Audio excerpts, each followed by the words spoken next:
రేపే last date అని ఉన్నదా? ఇన్కమింగ్ కట్ అయిపోతుంది.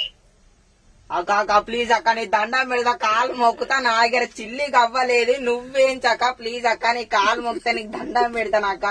నా సెల్లులో బ్యాలెన్స్ అయిపోయి 2 నెలలు అవుతుంది అక్క. ప్లీజ్ అక్క మీకు దండం పెడతా, కాలు మొక్కుతా. నా సిమ్ బ్లాక్ చేయకుర్రి, ఒక్కసారి రీఛార్జ్ చేయరు అక్క, మీకు కాలన్నా మొక్కుతా.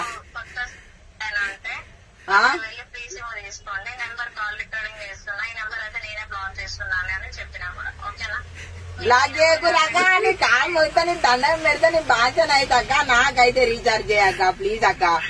అక్క ఇట్లా చేయకుర్రక్క, మీకు న్యాయం ఉంటదా అక్క? హలో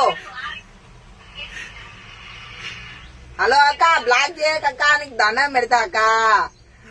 అక్కో అక్క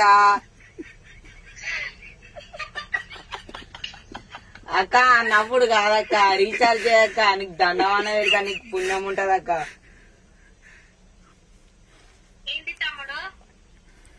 అక్క సిమ్ బ్లాక్ చేయకుర్రక్క, రీఛార్జ్ అయిపోయినాయి, రీఛార్జ్ చేయరు.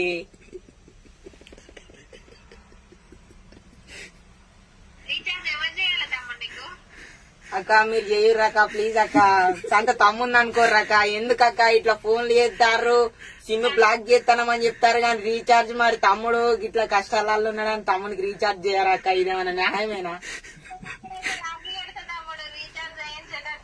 రాఖీ కడితే మళ్ళా నువ్వు నా దగ్గరనే దొబ్బుకపోతావు కదా అక్క, అందులేముంటది చెప్పిగా.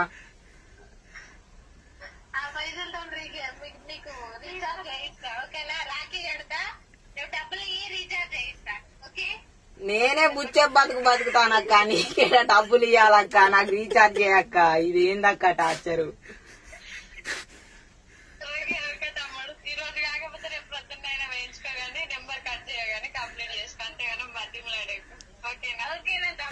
ఓకే అక్క, థ్యాంక్ యూ అక్క.